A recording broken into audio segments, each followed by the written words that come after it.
안녕하십니까. 송선정입니다. 시험 보시느라 고생 많으셨죠? 어쨌든 고생 많으셨고, 오늘은 저번 주 저희가 봤었었던 시험 문제 중에서 혹시나 조금 헷갈렸던 부분이라든지 궁금하셨던 부분이 있으실 것 같아서 그 시험 문제 같이 한번 풀어보도록 하겠습니다. 자, 첫 번째, 저희가 이제 비정시안인데 노안이 왔었을 때 사용할 수 있는 다초점 렌즈 그리고 이어서 누진 굴절력 렌즈에 대해서 좀 살펴봤는데요. 이것과 관련한 문제입니다. 자, 다초점 렌즈의 제조법에 관한 설명인데 옳지 않은 것은 했거든요. 다초점 렌즈를 만드는 방법은 크게 두 가지 방법이 있었어요. 융착형이냐, 붙여서 만드느냐, 아니면은 이제 재질이 하나인데 곡률값의 변화를 줘서 만드느냐 해가지고 융착형과 그리고 원피스 타입 동일 재질형 이 두 가지가 있었습니다. 자, 그런데 한번 내용을 보시게 되면은 다초점 렌즈는 크게 융착형과 동일 재질 원피스 타입이 있다. 맞죠? 자, 그 중에서 동일 재질형 같은 경우에는 이제 위쪽과 아래쪽, 그러니까 원형부랑 근형부를 나눌 때 근형부에 있어서 곡률값의 변화를 주어서 플러스 굴절력 높인 형태로 만들게 되죠. 그쵸? 이것도 맞는 말이고요. 자, 그리고 그 중에서도 EX형 같은 경우에는 그 특징을 좀 자세하게 보셨을 텐데, 동일 재질형의 대표적인 형태였죠. 저희가 샘플로도 확인을 좀 해봤습니다. 좀 단차가 컸었었던 그 디자인이었어요. 그래서 동일 재질형의 대표적인 형태가 맞고요. 동일 재질형에 비해서 융착형의 경우 보기가 더욱 좋지 않다라고 했는데 굳이 이제 구분을 하자면 둘 다 표시가 조금 나서 미용상 좋지는 않지만 동일 재질형이 단차가 있다 보니까 훨씬 더 큰 단차가 눈에 도드라지게 보이다 보니까 미용상 좀 더 안 좋은 건 요거. 그래도 비교적 괜찮은 게 요 형태였어요. 그래서 융착형의 경우 보기가 더 좋지 않다. 예, 그러니까 옳지 않은 것은 일단 다 4번이 답이 되겠습니다. 자, 그리고 융착형의 경우, 붙여서 만드는 경우에는 이제 기본이 되는 모렌지에다가 위에 붙인 자렌즈부의 굴절률이 높은 것을 선택을 해서 굴절력 값을 높게끔 만들었었던 그런 방식이었고, 그러다 보니까 원형부의 굴절률과 근형부의 굴절률이 다르고, 비교적 굴절률이 이제 높게 된 자렌즈부, 근형부 같은 경우에는 굴절률이 높으면 색소차라든지 이런 것들이 발생이 더 많이 될 테고, 그럼 상의 흐림이 더 많이 발생이 되겠죠. 그래서 그런 부분이 조금 문제가 됐었습니다. 그래서 이렇게 두 가지 제법에 대해서 조금 이해를 하시고 그 차이를 좀 이렇게 구분을 하시면 되겠습니다. 자, 그리고 아래쪽에 보면은 다양한 형태의 이중 초점 렌즈가 보여지고 있는데요. 한번 먼저 요것들의 이름이랑 그리고 특징을 살펴보게 되면은 지금 여기에서 저희가 그때도 살펴봤다시피 대표적으로 융착형의 형태를 요거로 이제 저희가 이제 구분을 해서 살펴봤어요. 지금은 이제 요 세 가지 융착형 같은 경우에는 전체적으로 동그랗게 붙어 있는 이제 이 형태를 크립토크라고 했었었고요. 그죠? 그리고 지금 반달 형태인데 위에가 이렇게 딱 잘라져 있는 형태를 플랫탑이라고 했었고, 비교적 둥글게 이렇게 이제 구부려 놓은 형태를 커브탑이라고 이야기를 했었어요. 그래서 이 세 가지의 형태가 이제 그 융착형에서의 대표적인 형태이고요. 그리고 지금 요 C, D, E의 형태가 이제 동일 재질형의 대표적인 형태죠. 그 중에서 이 형태가 바로 EX형이었죠. 앞서서 저희가 살펴봤었던 EX형이었습니다. 그래서 이 형태는 이제 보통 정확한 말은 바이텍스라고 얘기를 하는데 울텍스라고도 불려지는 그런 형태였었고, 그리고 요건 EX형. 그리고 요거는 이제 실제 뭐 울텍스형 같이 둥글게 다 되어 있긴 한데 그 이제 경계부를 조금 스무스하게 이렇게 부드럽게 처리한 심리 스타일이 요 형태였어요. 그래서 일단 저희가 볼 때 요거는 대표적인 융착형의 형태. 요 세 가지 CDE는 대표적인 동일 재질형의 형태다라고 구분을 하시고 그 이름도 매치를 잘 해서 기억을 해주시면 되겠습니다. 자, 이렇게 보시고 밑에 문제를 보시면은 자, 지금 매치를 다 잘 한 것을 선택을 하라라고 했어요. 자, 그러면 A는 크립토크형이고, 지금 이거는 동일 재질이 아니고 융착형이죠. 그래서 잘못된 거고, B번은 지금 얘는 플랫탑이잖아요. 그죠? 그래서 이게 잘못된 거고요. 그다음 C번은 지금 울텍스 바이텍스잖아요. 그죠? 요게 잘못된 거. D번은 EX형이면서 동일 재질형. 답은 이제 4번으로 체크를 하시면 되겠고요. 그리고 2번 같은 경우에는 커브드 탑으로서 융착형이죠. 요거는 다 틀린 말입니다. 그래서 이렇게 구분을 해주시면 되겠습니다. 자, 그 다음에 저희가 이 이중 초점 렌즈 살펴보면서 이미지 점프 현상, 상도약 현상이 문제가 된다라고 말씀을 드렸고요. 이 상도약 같은 경우에는 이제 실제 이 이중 초점 렌즈를 만들 때 가입되는 에디 값, 그죠? 에디션 값하고 요 지금 만들어진 요 형태, 이 자렌즈부가 시작되는 상부 경계선에서 실제 자렌즈부의 강중심점까지의 거리가 영향을 미치게 된다라고 했어요. 그죠? 자렌즈부의 상부 경계선에서 자렌즈부의 광중심점까지 거리.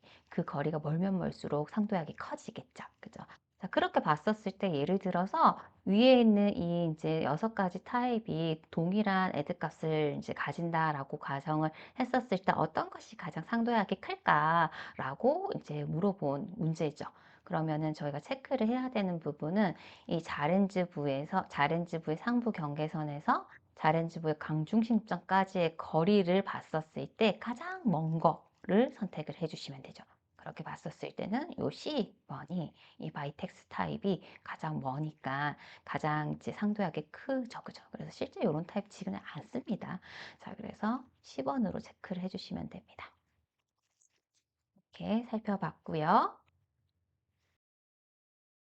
자, 다음으로 이중 초점 렌즈에서 EX형, 저희 딱 반으로 잘려진 이 형태가 EX형이죠. 그죠? 동일 재질형인데 이 EX형의 특징은 잘 기억을 해주셔야 됩니다. 자, 요거 같은 경우에는 지금 이 근용부의 강중심이 이 근용부 상부 경계선 딱 일치하게 있었었잖아요. 그래서 특이한 게 이제 얘는 상도약이 없는 이제 유일한 디자인이다라고 말씀드렸어요. 그래서 상도약 현상이 없는 거 맞고, 그리고 다른 이중 초점 렌즈랑 비교했었을 때 근용부가 굉장히 많이 확보가 되는 디자인이었어요. 그렇기 때문에 근용을 많이 봐야 된다, 장시간 봐야 된다라는 그런 경우나 아니면 어린아이 같은 경우에 뭐 조절성 내사가 의심되는 그런 아이들 같은 경우에는 이제 근거리 볼 때 애드값을 넣어서 처방을 하게 되는데 그런 어린아이들 같은 경우에 요런 이제 타입을 쓰게 됩니다. 그래서 지금 이제 5번도 맞는 내용이고요. 그리고 원형부가 상대적으로 두껍고 무겁다. 이게 깎아서 만들다 보니까 이제 이 애드 값이 얼마이냐에 따라 가지고 이 형태가 조금 달라질 수가 있는데 그런 경우에는 원형부가 조금 더 두꺼워질 수가 있어요. 그래서 맞는 말이고 지금 4번에 자렌즈부의 색수차가 발생한다. 이거는 융착형 디자인에서의 특징이잖아요. 그래서 이 EX형은 동일 재질형이기 때문에 이 지문은 맞지가 않는 거죠. 그래서 4번의 답은 4번으로 체크를 해주시면 되겠습니다. 자, 그래서 이중초점 렌즈는 지금 보셨었던 뭐 이런 뭐 상도약이라든지 그리고 때에 따라서 이 중간 거리에 어떤 불명시역이 발생하기 때문에 그리고 미용상 보기 좋지 않기 때문에 그래서 누진 굴절형 렌즈를 많이 쓴다라고 말씀을 드렸고 이 누진 굴절형 렌즈의 특이한 이 구조에 대해서도 저희가 한번 살펴봤습니다. 자, 보시게 되면은 이제 누진 굴절형 렌즈는 처음에 올 때 이러한 이제 스티커가 붙어져서 나오고 이 스티커에 붙여져 있는 이 부분마다의 어떤 의미들이 있는데 요거를 기준으로 해서 저희가 가공을 하게 됩니다. 자, 우선 이 렌즈를 보니까 요 아래쪽 근용부가 요쪽으로 온 거 보니 이 렌즈는 오른쪽 렌즈인 것 같아요. 그죠? 오른쪽 렌즈다라고 한번 이제 체크를 한번 해봐 주시고요. 그리고 각 부분마다 한번 생각해 보게 되면은 요 1번에 해당되는 부분이 원형부 굴절력 측정 위치죠. 원형부의 굴절력이 들어가야 되는 부분이고요.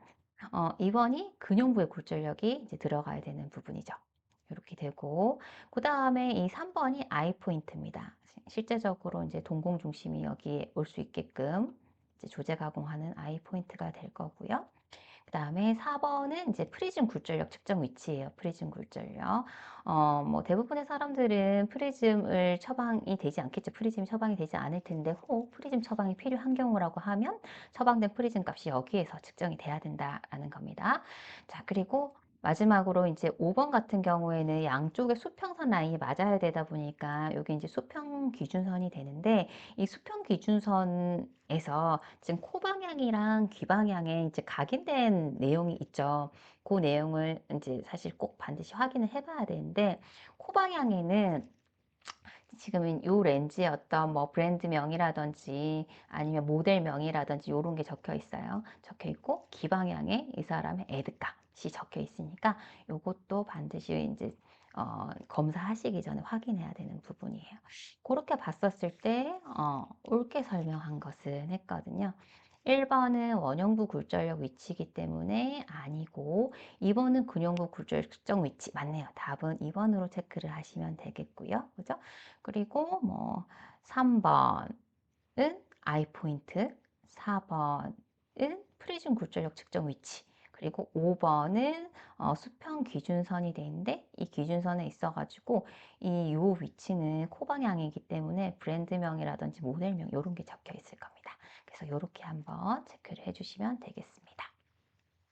다음은 누진 굴절형 렌즈, 프로그레시브 에디션 렌즈 해서 파일 렌즈라고 한다라고 했는데, 요것에 대한 설명으로 옳지 않은 것은 했습니다.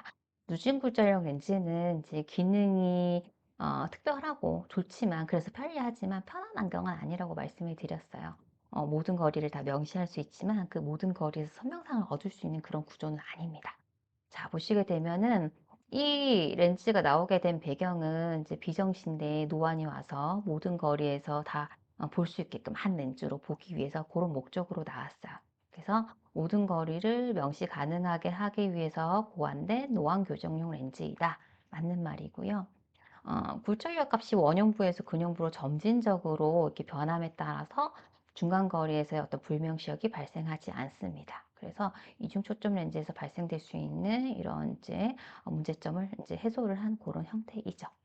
자, 그리고 렌즈에 보게 되면은 각인이 되어 있다 했죠. 각인이 되어 있는데, 코 방향에는 이 렌즈의 회사명, 브랜드 회사명, 그리고 모델명이 적혀 있고, 귀 쪽 방향에 실제 처방된 가입도량이 적혀 있어요. 그래서 이렇게 고쳐주시면 되겠고, 가입도가 클수록 주변부의 흐림이 심하다. 그렇죠. 원형부에서 근형부로 오는데, 원형부 플러스 가입도가 근형부 도수잖아요. 그러면 결과적으로 가입도 양이 많다는 것은 원형부에서 근형부까지 오는데 도수 변화가 크다라는 거기 때문에, 도수 변화가 커지게 되면 당연히 어른거림이 수차가 많이 발생할 수밖에 없어요. 그래서 맞는 말이고요. 그리고 가입도가 길어지면 원형부에서 근형부로 오는데 이 변화에 되는 값이 많아지게 되면 길어질 수밖에 없겠죠. 그쵸? 그래서 이것도 맞는 말입니다. 자, 그래서 이제 요런 부분에 있어가지고 여러 가지 설계법들이 나와 있는데, 이 소프트 설계하고 하드 설계는 좀 잘 구분을 하셔야 되는 부분이, 둘 다 특징이 있고, 어떨 때 이 소프트 설계를 하는 게 유리할지, 어떨 때 하드 설계를 하는 게 유리할지를 좀 알고 계셔야 되세요. 무조건 소프트 설계가 좋은 거, 무조건 하드 설계가 좋은 건 아니거든요.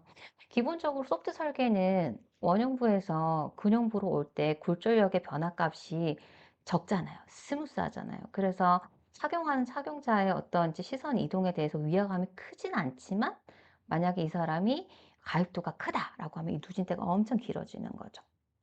반면 하드 설계는 기본적으로 원형부에서 근형부로 올 때 그 값의 차이를 갖다가 확 변하게, 그러니까 누진대의 길이를 짧게 한 디자인이에요.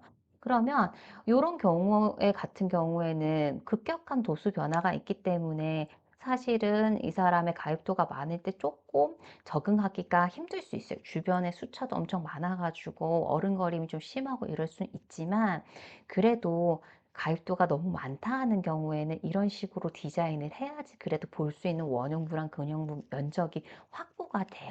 그래서 보통은 소프트 설계는 가입도량이 적은 경우에 적응하기 쉽게 선택하게 되는 그런 디자인이고, 누진대가 좀 긴 타입이다라고 보시면 되겠고, 하드 설계는 누진대의 길이가 굉장히 짧아요.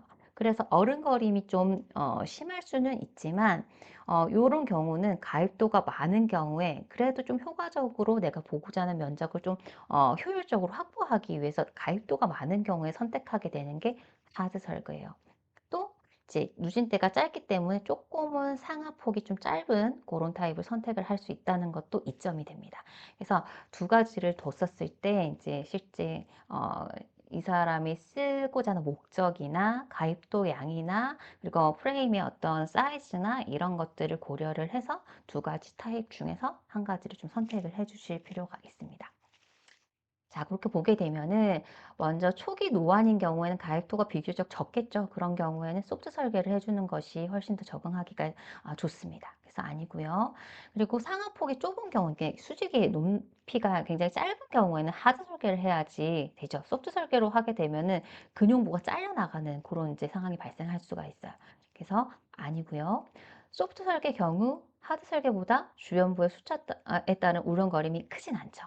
스무스하게 변하니까 울렁거림은 적어요. 그렇지만 못 쓰는 이 범위 자체가 넓게 분포한다라고 보시면 됩니다. 그래서 아니고 소프트 설계의 경우 가입도 변화량이 적어서 적응이 쉽다. 그쵸? 그래서 이게 이제 이점인데 이것도 가입도량이 적은 경우에는 가능하겠지만 가입도가 너무 많은 경우에는 오히려 사용할 수 있는 면적을 갖다 좁게 만들기 때문에 좀 좋지 않은 선택이 될 수가 있습니다.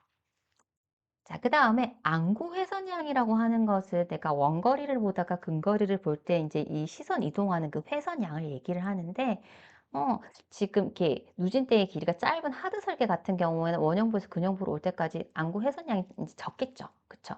근데 소프트 설계 같은 경우에 누진대가 길어지니까 멀리 보다 가까이 보다 한참 안구를 이렇게 아래쪽으로 이렇게 움직여야지 아래쪽이 보이는 거예요.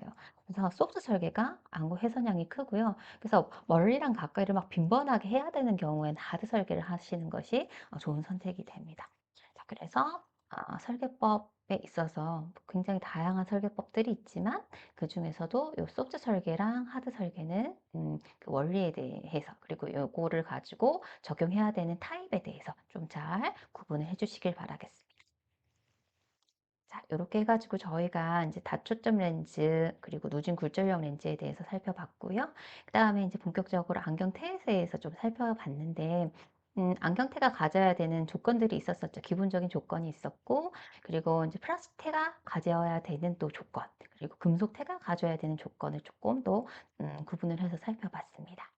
자, 먼저 안경테의 기능과 조건에 대한 설명도 옳지 않은 것은 했는데요. 여러 가지 조건을 만족을 해야 되겠지만, 아, 지금 뭐 가볍고 변형이 없어야 되고, 미적인 부분도 만족이 돼야 될 거고, 안전하게 고정도 시켜야 될 거고, 그리고 제일 중요한 게 광학적으로 이런 조건들이 충족이 돼야 될 거고, 다 맞는데 저렴할 것은 아니죠. 그죠? 자, 그래서 8번의 답은 5번으로 체크를 하시면 되겠습니다. 자, 다음으로 저희가 다양한 안경테 디자인도 살펴봤습니다. 그죠? 그 중에서도 지금 요거는 플라스틱이랑 금속이랑 같이 두 가지 이상의 재질이 같이 쓰여진 콤비네이션 테, 복합 재질 테이고요. 복합 재질 테도 저희가 어떻게 이게 구성이 됐는지에 따라서 세 가지로 구분을 해봤었거든요. 근데 지금 보고 계신 거는 이 복합 재질 테 중에서 가장 흔한 형태예요. 이 프레임에 있어가지고 후드 부분, 덮개 부분만 플라스틱이고 나머지는 모두 다 금속으로 된 형태입니다. 이게 바로 서먼트 브로우트였죠. 그쵸? 그래서 이걸로 체크를 하셨으면 맞습니다. 그 나머지 이제 콤비 브로우트나 브로우 라인 테도 그 이제 어떤 디자인인지를 한번 다시 체크를 해주시기 바라겠습니다. 자, 그리고 밑에 있는 요 형태는 이제 이 림의 형태를 봤었을 때 어떤 형태인가?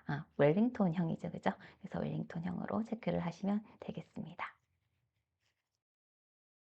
자, 다음으로 선글라스, 고글 등 아웃도어용의 안경에 많이 사용이 되고 귀 부분에 두개골 부위 안쪽으로 압력을 가해서 안경을 고정시키는 안경테 다리 형태, 측두부를 이렇게 눌러가지고 고정하는 형태라고 했어요. 이거는 고든 다리식이죠. 일반적으로 저희가 많이 사용하는 게 이제 반걸개식인데 고든 다리식 같은 경우에는 오히려 이제 활동성이 많은 스포츠용으로 많이 나온다고 했어요. 쓰고 벗기도 편하고 착용감도 좋고 오히려 이제 요거 했었을 때 활동했었을 때 움직임도 또 이제 적습니다. 당연히 이제 다리 부분이 조금 두껍게 디자인되거나 다른 일반 이제 테보다는 조금 더 탄성이 있고 요런 이제 재질로 이제 제작이 돼야 되기는 합니다. 그래서 고든 다리 시기로 하셨으면 되고요. 자, 그리고 저희가 또 다양한 그 계측 시스템에 대해서도 살펴봤는데, 지금 현재 이제 주로 사용하는 방식은, 많은 나라에 사용하는 방식은 지금 박싱 시스템을 사용을 하고 있어요. 저희도 마찬가지고요. 그래서 지금 이 표기는 박싱 시스템으로 이제 표기를 했다, 계측을 했다라는 이제 표시입니다. 이걸 갖다 해석을 하시면 되겠는데, 우선 박싱 시스템을 이용한 표기법 맞고요. 지금 앞에 있는 58은 아이 사이즈를 의미를 하죠. 아이 사이즈. 그리고 20은 브릿지 사이즈를 의미를 하고 요건 템플 랭스 다리 길이를 의미를 합니다. 그래서 옥형 사이즈, 아이 사이즈 58 맞고요. 그 다음에 브릿지 사이즈 다른 말로 이제 지금 DBL로 표기를 하죠. 렌즈 사이 간의 거리 distance between lenses 해서 브릿지 사이즈 똑같은 말입니다. 브릿지 사이즈. 에 20이다. 맞고요. 그 다음에 DBC 이거는 센터 간의 거리잖아요. 다른 말로 FPD, 프레임 PD라고 했는데 요거는 하실 때 이 뭐 저희가 계측할 때도 살펴봤지만 결국은 이 아이 사이즈 플러스 브릿지 사이즈였죠. 그래서 요거는 78입니다. 그죠? 그래서 옳지 않은 것은 4번으로 체크를 해주시면 되겠고, 자, 마지막으로 다리 길이는 145 맞죠? 다리 길이는 단 힌지서부터 다리 꺾여 있으면 이걸 갖다 펼쳤을 때 요까지 전체 길이 값을 다리 길이로 측정한다라고 했습니다. 자, 이렇게 확인을 해보시면 되겠습니다. 자, 그 다음에 저희가 이제 다양한 비금속 안경테에 대해서 살펴봤는데, 비금속의 대부분이 사실은 플라스틱이고요. 그리고 이 플라스틱 소재 중에서도 먼저 사용됐었던 그런 재료들서부터 현재 이르기까지 이제 순차적으로 저희가 한번 살펴봤습니다. 그 중에서도 가장 먼저 안경테로서 사용되었었던 그 플라스틱 소재가 이 천연섬유소를 기본으로 한 셀룰로이드였잖아요. 지금은 이제 사용을 하지는 않지만. 뭐 여러 가지 문제점이 있었었죠. 그래서 이 셀룰로이드의 제조 방법에서 사용되었던 원료가 아닌 것은 어떤 것인가 했는데 여러 가지 천연 섬유소, 뭐 조면, 설면, 그죠? 초지 뭐 이런 것들이 사용이 되는데 거기에다가 셀룰로이드 같은 경우에는 HNO3 질산을 넣어가지고 만들었었거든요. 그래서 질산을 넣어서 뭐 천연 섬유소에 HNO3 질산 넣어가지고 만들면서 촉매제로 황산을 넣었었죠. 촉매제로 황산을 넣어서 만들었었어요. 이때 조금 더 뭐 이 태에 있어서의 안경테로스의 어떤 기능성을 더 부여하기 위해서 탄력성, 가소성 이런 거 넣어주기 위해서 가소제로 장내를 넣었잖아요. 그죠? 그래서 여기에서 사용되지 않는 재료는 빙초산이죠. 빙초산. 어, 빙초산 같은 경우에는 아세테이트 재료, 아세테이트 재질을 만들 때 사용됐었던 그런 원료가 되겠습니다. 자, 다음으로 셀룰로스 아세테이트, CA 짧게 말해서 아세테이트라고 하죠. 이때 일어나는 화학 반응. 아세테이트는 마찬가지로 천연섬유소에다가 지금 뭐 아까 빙초산 아니면 무수 빙초산 그쵸? 요걸 갖다가 넣어서 반응을 시킨 그런 이제 재료이고 요렇게 반응시켜서 만들었다라고 해서 초화 반응했다라고 얘기를 하죠. 아세트화 시켰다. 그래서 답은 4번으로 체크를 하시면 되겠습니다. 15번 문제입니다. 셀룰로이드 태와 비교한 아세테이트의 장점은 했는데 저희가 이제 그 플라스틱 소재를 살펴보면서 가장 먼저 안경테로 사용됐었던 소재가 셀룰로이드였고 그리고 셀룰로이드의 어떤 문제점, 결점을 보완하기 위해서 나온 게 아세테이트였고요. 그리고 아세테이트 다음에 프로피오네이트가 약간의 특성을 조금 더 지닌 이제 소재로 이렇게 나왔어요. 기본적으로 성질은 비슷한데 약간의 어떤 뭐 차이점들이 있었었는데 셀룰로이드 같은 경우는 지금 사용이 거의 안 되고 있다라고 말씀을 드렸습니다. 왜냐하면은 셀룰로이드의 치명적인 단점이라 하면 자외선의 항변이 된다. 안경을 늘 쓸 텐데 자외선에 늘 노출이 될 텐데 쓰면 노랗게 변하는 황변이 일어나고, 그리고 비교적 낮은 온도에서 180도씨 정도 되는 데서 불이 붙는 가연성, 발화성의 이제 그런 성질을 가지고 있었었잖아요. 그래서 이런 것들을 보완하기 위해서 나왔었던 재료가 아세테이트예요. 그래서 아세테이트 같은 경우엔 자외선 황변 안 되고, 그리고 이제 난연성이죠. 불 안 붙죠. 안 붙고 이런 부분들은 이제 굉장히 장점입니다. 물론 투명하기도 하고요. 그래서 지금 사용되는 거는 대부분 이제 고급 플라스틱 테 중에서 주로 사용되는 게 아세테이트예요. 근데 단점이라 하면 이제 아세테이트는 백탁이 된다라는 게 좀 단점이었었죠.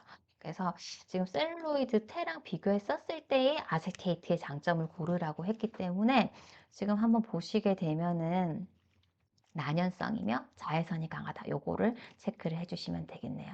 뭐 요런 부분들은 오히려 셀룰로이드가 더 좋아요. 물성 자체가. 근데 이제 요런 부분들이 문제가 돼서 지금은 대부분 뭐 거의 모든 나라에서 셀룰로이드 테를 생산을 하진 않습니다. 그래서 이렇게 체크를 해주시면 되겠고요. 자, 16번 메몰라이트. 메몰라이트 하면 바로 떠오르는 거 있으셔야 되겠죠. 그죠? 형상기억 플라스틱. 너무나 보건성이 좋아서 그 이름이 형상기억 플라스틱이라고 불려졌다. 그러니까 이게 이제 르네상스 회사에서 이 상품 만들 때 보건성이 너무 좋다 보니까 얘를 갖다가 그런 이제 어떤 기능을 갖다가 잘 나타내 줄 수 있는 이름으로 메몰라이트라는 이름으로 이제 붙인 거죠. 그죠? 그래서 형상기억 플라스틱으로 체크를 하셨으면 됩니다. 자, 18번 문제입니다. 옵티테의 특징으로 옳은 것은 했는데 이 옵티테가 유일하게 안경테에 있어서 열경화성 수지로 이제 언급이 된 소재였어요. 그러니까는 옵틸은 열경화성 수지. 그러면 옵틸을 떼올렸었을 때 그 열경화성의 어떤 특징들을 한번 떠올려 보시면 되겠죠. 굉장히 강하다, 최적 안정성이 좋다, 뭐 이런 것들, 안정적인 소재다 이런 거 떠올려 보시면 되겠습니다. 자, 옵틸은요, 비중이 크다 아니죠. 옵틸이 굉장히 가벼웠어요. 1.16 정도 됐었거든요. 굉장히 가벼운 소재예요.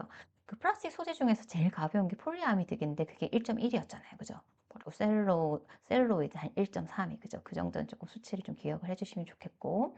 자, 그래서 아니고요. 그리고 이제 열 경화성 수지 자체가 굉장히 튼튼하고 안정적이고 강하고 요런 이미지로 기억을 하시면 좋을 것 같아요. 그래서 알코올 중에 약품성, 내 화학성도 좋습니다. 내 약품성, 내 화학성도 좋기 때문에 아니고요. 그리고 탄력성이 우수하고 변형이 없다.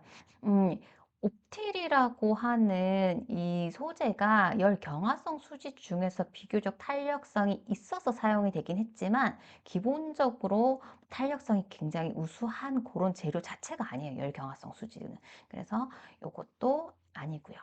그다음에 체적 변화가 많고 수축성이 크다. 아니죠. 굉장히 안정적인 소재다. 그래서 이거 아니고요. 내열성, 강도가 우수하다. 굉장히 단단하고 튼튼하고 이런 소재로 이해를 하시면 되겠습니다. 그래서 답은 5번으로 체크를 하시면 되겠습니다. 자, 그리고 19번 문제. 귀갑대, 거북이 등껍질로 만든 귀갑대 지금은 사용하지 않지만 예전에 플라스틱이 사용되기 이전에 이제 나오기 이전에 개발되기 이전에 조금 색깔이 좀 금속보다는 다채롭고 그리고 착용했었을 때 어떤 알러지 반응도 없이 인체에 무해한 이런 소재로 사용하기 위해서 이제 시도를 해봤었던 재료이고 지금은 거의 뭐 사용 안 하죠. 사용하면 안 되죠. 그죠? 자, 요거에 대한 설명입니다. 귀갑대 같은 경우에는 그 색상에 있어서 거북이 등껍질도 그 종류마다 등껍질 색깔이 다른데 가장 이제 좋은 색감에 있어서 가장 고품위로 이제 취급이 됐었던 게 약간 붉은색을 띤 황갈색 그러면서 투명도가 있는 그런 색이 이제 가장 좋은 귀갑이다라고 얘기를 했었고 그 이제 거북이 종류가 데모라고 해요. 그래서 귀갑대를 그냥 데모테라고 부르기도 합니다. 사실은 뭐 정확한 이제 말은 아닌데 어쨌든 진흙색은 아니죠. 그죠? 투명해야 되겠죠. 그래서 아니고요. 인체 적합성이 뛰어난 소재이다. 맞죠? 이건 맞습니다. 동물 소재로 만들었기 때문에 그렇고 그리고 이제 무거운 편이 아니라 예전에 사용했었던 금속보다는 훨씬 더 가벼웠었거든요. 그런 이점이 있어서 예전에 사용할 때 이제 요 기갑대를 선호를 했었었던 거죠. 예전에 안경 사용할 때는 조금 어, 어떤 신문가시용이나 부의 어떤 상징으로 사용을 하다 보니까 조금 구하기 힘든 이런 자연에서 얻은 이런 소재들을 갖다가 사용을 했었었던 거죠. 금속보다는 좀 더 가볍고 색감도 아름답고 인체 친화적이고 했기 때문에 사용이 됐었었던 소재입니다.